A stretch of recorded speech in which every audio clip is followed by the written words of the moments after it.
What's up, guys? Welcome to another episode of More Context. Today, we're going to talk about media and just my observations on traditional media, social media, content creators, just from what I've seen over the last 2 weeks and why it scares the fuck out of me.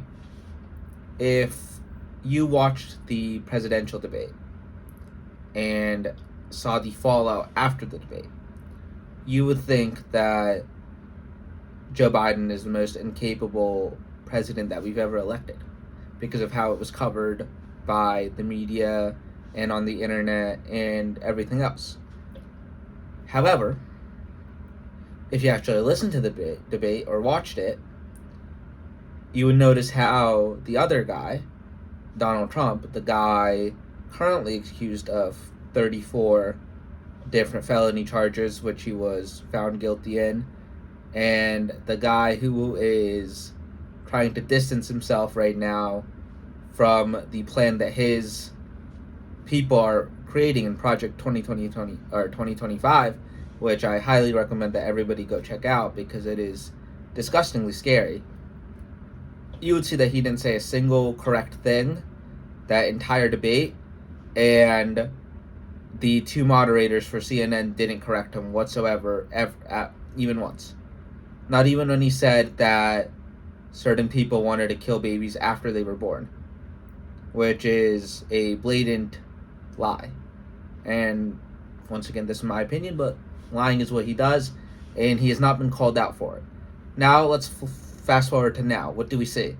We see people making up stories about Joe Biden having a medical emergency on Twitter and not getting fact-checked right away.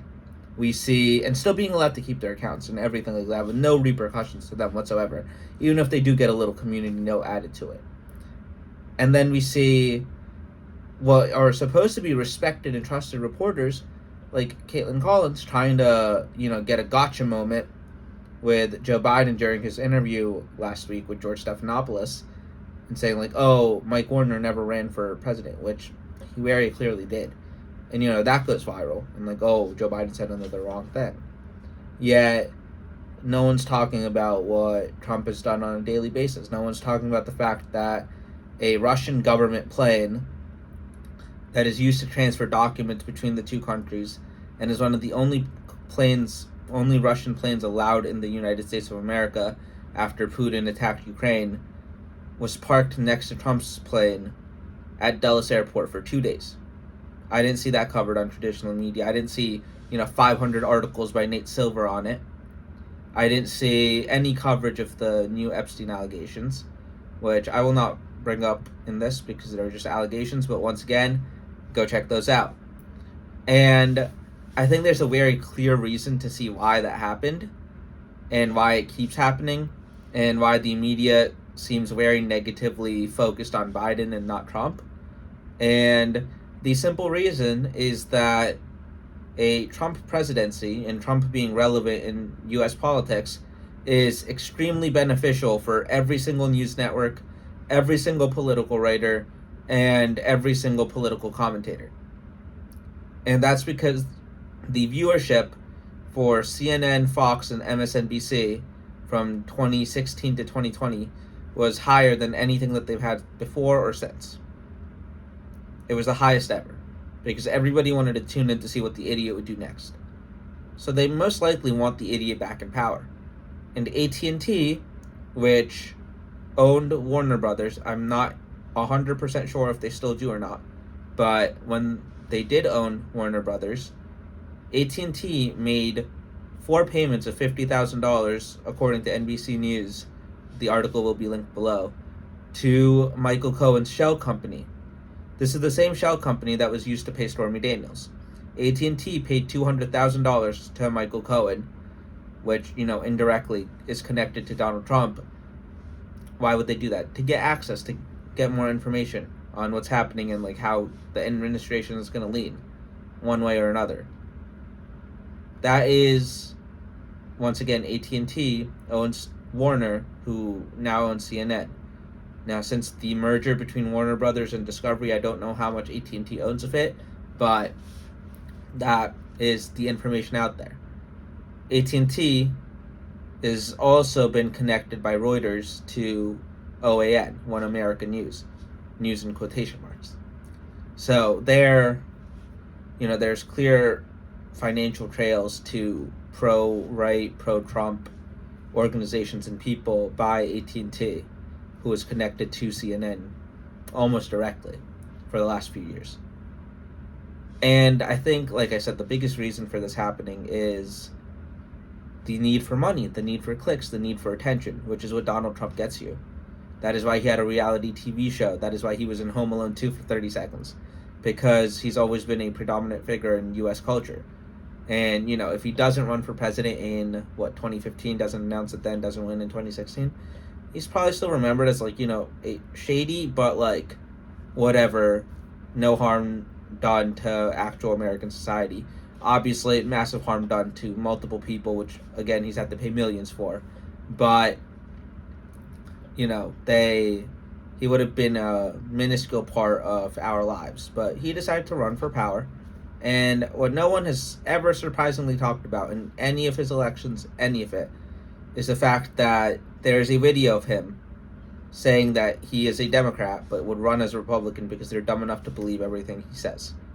And that leads me to my second issue with media. And this video is a two-parter. We're going to talk about actual media, traditional media in the news sense, and then talk about what's wrong with sports media as well, because that is even worse in my opinion. But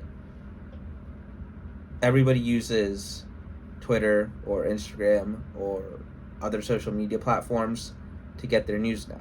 No one, and that's why CNN needs viewers, but no one actually wants to watch the news or has the time to do that or the attention span to do that. You just go on Twitter and see what's happening and see what people are saying. But when Twitter is bought by a guy like Elon Musk, who, once again, I own 2 biographies about him. I think he's one of the smartest people that has ever been on Earth. And I think that, the last year and a half, he's gone from being someone that I respected and kind of wanted to be to that's what not to do when you have money type of guy for me. And that's because he's allowed free speech to cause misinformation and hate and discrimination and everything like that on Twitter, where you can say the most innocuous thing. You can be talking about sports, you can be talking about Bronny James or the U.S. men's national team or anything like that, and still get hate and still get people saying wild things about you. Not to even mention if you decide to wade into a political tweet and comment something. People are going to try to, people are going to say, oh, you should be dead, or, people are going to make fun of your ethnicity or anything like that. In what's supposed to be the global town square. Twitter is one of the greatest, concepts and ideas ever. The people that invented it, good on you. But that also needs to be moderated to make it, a actual worthwhile space. And that's not happening right now because, once again, we're letting free speech happen on that platform. And why have I put free speech in quotation marks every time? Well, to get any views or anything like that, or access a lot of the features now, you have to pay a lot of money. And because of that, and while I think that creators should make money for what they do, especially on Twitter, if you get a lot of clicks, you get a lot of money. And that just, people tweet whatever they want. And now we're going to transition it to sports a little bit. Then you have, aggregator accounts and stuff like that being oh, Mark Davis is having a baby with a 25-year-old girl or lady. Everybody's going to click on that. Everybody's going to retweet it. Everybody's going to comment because it's an NFL owner. So, one of the richest people on earth. It is a salacious headline, and it still somehow involves sports and pop culture, so it's a confluence. Everybody's going to click on it, and everybody's going to interact with that tweet. That gets the person that posted it money, whether it's true or not, which is an issue because then people are motivated to post whatever they want because they know that it will get attention and make them money without verifying if it's true or not. And then that doesn't even begin to mention the issue of what happens if a popular aggregator account is sold, which is what many people think is what happened to the Dove Kleiman account for NFL news. People think that it was sold because the stuff that's being put out by that account now, and the Mark Davis story was one of them, they're inherently false and they don't make sense. Yet millions of people will believe it because that's what they see. It's like TMZ but worse because it's inaccurate. And that's what we deal with every day on Twitter now. And that's before like AI and all of that get into it. But this is what happens when you let people make money off of just like clicks and attention and not actual veracity of reporting or anything like that. And this gets me to another issue that is rampant in sports media and regular like political media news journalism. We don't see actual journalists on TV anymore. We see people who want to offer their opinion and analyze what's happening as if they're actually reporting it for real.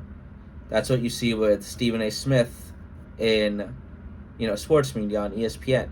And once again, this is someone that I grew up watching, that I have a tremendous amount of respect for.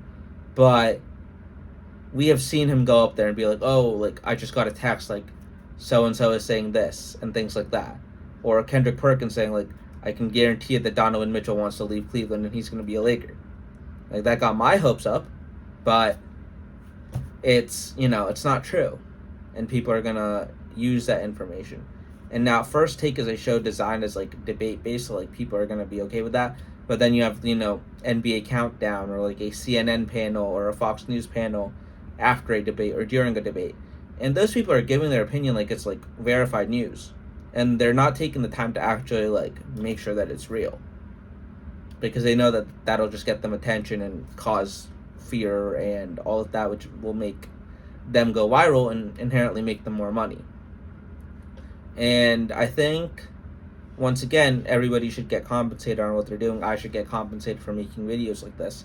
But we see too many people that are just chasing money and, just like Elon bucks. That's what, one of my best friends calls it when someone just says something for clicks.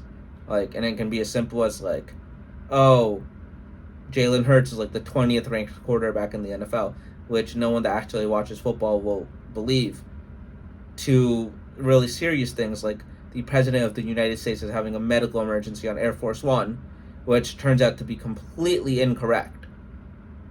Like, how dangerous is that? North Korea, Russia, China, Iran, they have access to internet. If they see a tweet that says, oh, the president of the most powerful country in the world and your most hated enemy is having a medical emergency, what do you think their next steps will be? Or if they see a massive push from literally every type of media that, oh, the president should drop out, he's not fit for this, what are they going to do? Do you know what I didn't see covered on CNN ad nauseum? The speech that Biden gave the next day. Because that wouldn't do them any good. Because that's not a headline anymore. And, I am a sports Twitter person. I love Twitter. I love sports Twitter. Most of the time, it's really fun if you follow the right people. And then, yesterday, Bronny James is playing in his first game. And this guy, Alex Caruso, not the basketball player Alex Caruso, but this guy that gives out bets. And, like with any human that bets on sports, not wrong most of the time. Better than most people because it's his full-time job apparently, but, like, not wrong. He writes his bet is like, oh, Bronny's going to hit the under on, like, all of his stats aggregated. Fine, sure, it's his first game ever. It's like, I don't think he's played more than, like, 30 basketball games since he had a cardiac arrest less than a year ago. So fine, bet the under. But then he writes a soliloquy about, oh, like, nepotism and all of that. And after Bronny doesn't hit it, he retweets it and says, oh, Bronny's going to get spanked by his dad. Like, what is the point of that? That's just to get clicks and attention. Because it's going to piss people off and they're going to comment it, retweet it, say that you're a dumbass, all of that. And then we had a very unfortunate situation where a 24-year-old passed away before he could play his first season in the NFL because of a drunk driver. And now, I personally did not watch the TikTok that I think everybody that's going to look at this has seen or at least heard about. I didn't watch it because it was going to piss me off. But, like, we had people speaking negatively about a 24-year-old who died in a crash because of a drunk driver. That's what we've come down to. That's what people want to do to earn an income.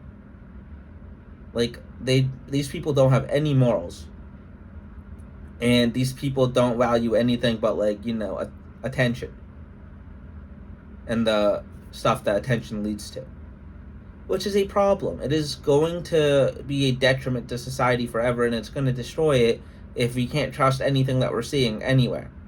That's why you have conspiracy theories being believed at the highest rate ever. People legitimately think that vaccines cause autism. People legitimately think that we didn't land on the moon. People think that the earth is flat. How? How do you think that the earth is flat? Or better yet, how do you think that, like, astrology is real? I won't get into that, please don't get mad at me, but, like, how do people believe these things? It's because they don't have anything else to, like, really believe in, because they're being lied to everywhere they look. Like, if we keep going down this rate, we're gonna get to a point where, they're gonna be giving out stats for basketball games, and those are gonna be wrong, just so people get attention and get their clicks up, and gets their impressions up. That's what we've come down to.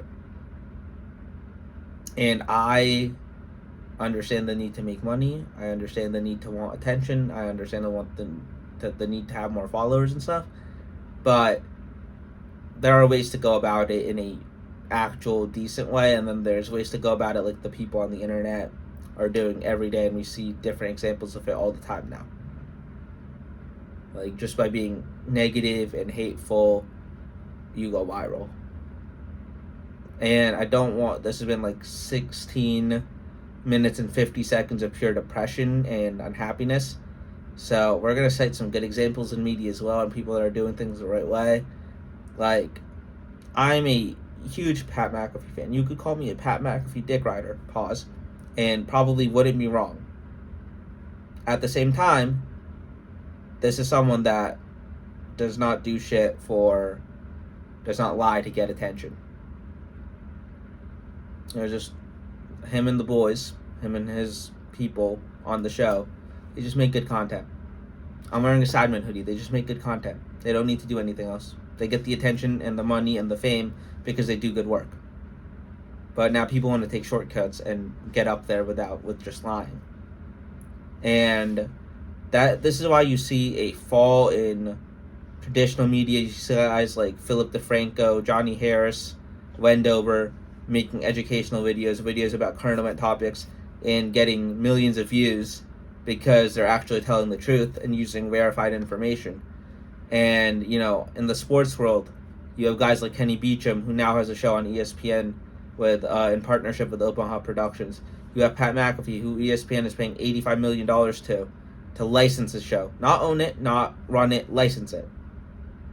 Just because they need something different in there, and they need something positive. Right? Kenny Beecham's brand is enjoy basketball. Stop debating of who's better, Michael Jordan or LeBron James. Just enjoy basketball. The Euros and Copa America are happening right now. Ronaldo starts crying because he sees his mom crying. Every Messi fan in the world is hating on him. Then the next day, Messi misses a penalty in a penalty shootout. Every Ronaldo fan is hating on him. Why not just enjoy the career of two legendary humans who are probably going to go around as the greatest soccer athletes of all time? Why not just do that like a normal person? Why hate? And, the easiest way to fix this for, everyday people like us, like, who are going to see this and who are impacted by it, just, like, be extremely careful as to what you're reading or listening to or watching, but also have a variety of different sources so that then you can make your own opinion instead of just believing the one thing that you see. Like, don't listen to Fox News the entire time, or don't listen to CNN or MSNBC or literally anything the entire time. See what everybody's saying. And then you'll be able to easily weed out who's lying and who actually has facts. And if you see someone say something, Google it, and you can see if it's actually true or not by reading legitimate news sources, which we're having less and less of by the day, but they still exist. But thank you guys for listening to me bitch and moan for 20 minutes. It is, once again, that sounded like a joke, but, like, it's a legitimately serious situation that we're going through This is the first like super serious video that I made. If you guys stuck through this, either you're gonna say something very hateful in the comments, or you'll say something cool and you'll love what I said. But anyways, thank you guys for watching. Please remember to like, comment, and subscribe. Peace.